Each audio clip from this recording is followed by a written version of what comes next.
Speaker గారిని అడుగుతా ఉన్నా, మీరు వినట్లేదా స్పీకర్ గారు? మేము ఎప్పుడన్నా ప్రభుత్వాన్ని నిలదీస్తే మా మైక్ ఒక సెకండ్ లో కట్ చేస్తారు కదా, ఆయన మైక్ మాత్రం బూతులు మాట్లాడుతుంటే, మన నోటితో మాట్లాడలేని భాష మాట్లాడుతుంటే ఆయన మైక్ ఎందుకు కట్ కాదు? ఇంకా ఎంకరేజ్ చేస్తారా? ఆడవాళ్ళ ఆత్మగౌరవాన్ని, మాతృమూర్తులు కన్న తల్లుల ఆత్మగౌరవాన్ని దెబ్బతీసే విధంగా ఆయన మాట్లాడుతుంటే మైక్ కట్ కాదా?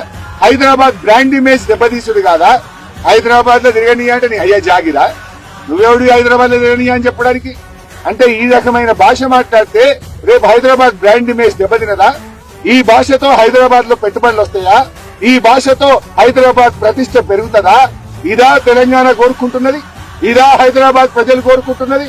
ఈ విధంగా మేము నడిపామా గత 10 సంవత్సరాల్లో? Is it right? దీన్ని ఏ ఒక్క మంత్రి మాట్లాడాడు? ముఖ్యమంత్రి గారు ఆపరు.